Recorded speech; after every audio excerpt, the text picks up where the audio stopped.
আমার জন্ম এই দিগনগর গ্রামেই। ছোটবেলায় এখানেই পড়াশোনা শুরু করেছে, প্রাথমিক স্টেজ থেকে। ছোটোর থেকে ওর পড়াশোনা খুবই ভালো।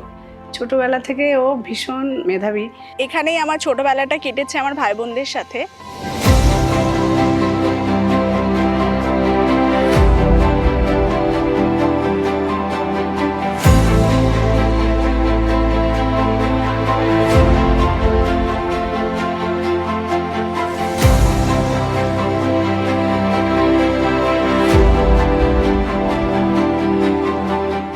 যতক্ষণ ওর পড়া কমপ্লিট না হবে, সে যত রাত্রি হোক ও পড়া করে সেই পড়া আবার আমাদেরকে ধরতে দেবে, মানে মুখস্থ বলে যাবে অটোমেটিক।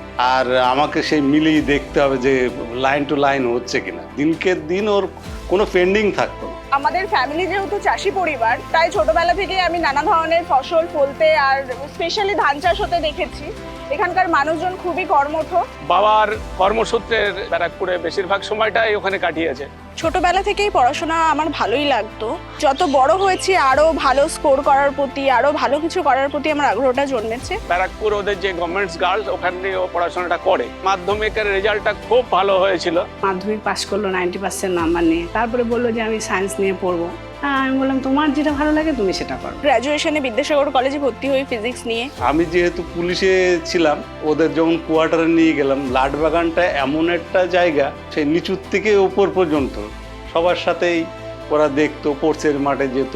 তো সেখান থেকে আমার পুলিশের প্রতি আগ্রহটা বাড়ে, আর তারপরেই আমি WBCS নিয়ে পড়াশোনা শুরু করি। অনেকের কাছে শুনি রাইস খুব ভালো, রাইসে খুব ভালো স্যাররা থাকে। সিনিয়রসদের অনেক ভিডিও দেখে আমি রাইসকে বেছে নিই, কারণ আমার মনে হয় যে রাইস এডুকেশন ওয়েস্ট বেঙ্গলের the best coaching centre for WBCS। রাইসে আমিই নিয়ে গেছিলাম। কথাবার্তা স্যারদের সঙ্গে বলে ভালোই লাগলো। বাবা মার গাইডেন্সে আমি তারপর রাইসে ভর্তি হই WBCS পড়ার জন্য। রাইসের সাথে যুক্ত থাকলে আমাদের অনেকভাবে গাইড করবে। আর রাইসে যাওয়ার পর সেখানে টিচারদের 1-to-1 মেন্টরশিপ, প্রত্যেকটা মক টেস্ট আমাকে অনেক হেল্প করেছে এই জার্নিতে এগিয়ে যেতে। আমার গ্র্যাজুয়েশন 2020-তে, তারপর আমি ফার্স্ট অ্যাটেম্প দিই 2021-এ। আমি প্রিলিমস কোয়ালিফাই করতে পারিনি।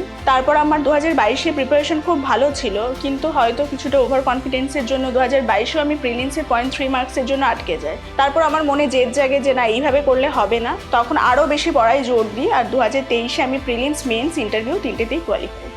গ্রাম থেকে WBCS বেরিয়েছে, গ্রামের লোকেরাও ভীষণ খুশি। দীপান্বিতা ছোটবেলা থেকে পড়াশোনায় খুব মেধাবী।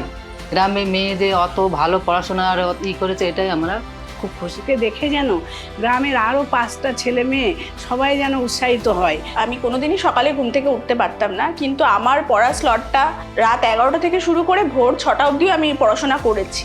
WBCS এতটাই ডেডিকেশন ডিমান্ড করে, আর আমি সেটা দিতে পেরেছি বলে আজকে আমি সাকসেসফুল। ওর যে চেষ্টা, তার ফলে আজকে ও WBCS পরীক্ষা দিয়ে ভালো জায়গায় ও কাজটা পেয়েছে। তার জন্য আমরা সবাই খুব আনন্দিত এবং নিজেরাও গর্ববোধ করি। তুমি গ্রাম থেকে উঠেছো, তোমাকে এত আমি হেল্প করেছি, সবসময় উৎসাহ দিয়ে গেছি। আশেপাশে যেখানেও মানুষ হয়েছে সেখানে সবাইকে যাতে হেল্প করতে পারে, সবাইকে সাহায্য করতে পারে, সবাইয়ের পাশে দাঁড়াতে পারে, এটা আমার দিক থেকে আমি ওকে সবসময় বলি। আমি আমার বাবার চাকরি সূত্রে ব্যারাকপুরে গিয়ে বড় হয়েছে এবং সেখান থেকেই পড়াশোনা করেছি, কিন্তু আমি যখন নিজে এত বড় সফলতা অর্জন করতে পেরেছি, আমি চাইবো যে আমার গ্রামের প্রত্যেকটা পরিবার থেকে একজন করে মানুষ সফল হোক, আর তার জন্য আমি সর্বতোভাবে চেষ্টা করব। ও ভীষণ পরিবারের প্রতি খুব রেসপন্সিবল। অনেক কাজ আছে আমরা যেটা এখন করে, মানে অনলাইনে অনেক কিছু কাজ আছে যেটা আমরা পারি না, ও সেটা হেল্প করে। ও আমাদের ভরসা। ফ্যামিলির প্রতিও দায়িত্বশীল প্রথম থেকেই।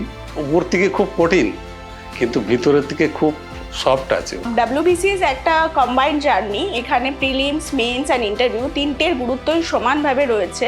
স্পেশালি আমি বলবো ইন্টারভিউয়ের, কারণ কি ইন্টারভিউ ক্র্যাক না হলে তুমি আবার জিরোতে ফিরে আসবে। ও আজকে পড়াশোনা করে, খুব চেষ্টা করে ও আজকে এই সাফল্যে পরিণত হয়েছে। এতে আমরা খুব খুশি, খুব গর্বিত। ওর জন্য আমরা খুব প্রাউড ফিল করছি। WBCS কোনোদিন কাউকে ফেরায় না। তুমি যদি লেগে থাকো, পার্সিভারেন্স যদি তোমার মধ্যে থাকে, তাহলে একদিন সাকসেস আসবে, আজ নয়তো কাল। ভবিষ্যৎ জয়েন করার পরে কিভাবে কি করবে সেটা ভবিষ্যতেই বলবে। 2023 সালে আমি WBCS গ্রুপ এতে ওয়েস্ট বেঙ্গল ফুড অ্যান্ড সাপ্লাইজে সিলেক্টেড হয়েছি, কিন্তু আমার লক্ষ্য যেহেতু পুলিশ সার্ভিস, তাই আমি 2024-এ আবার একবার পরীক্ষায় বসবো গ্রুপ B সার্ভিসের জন্য।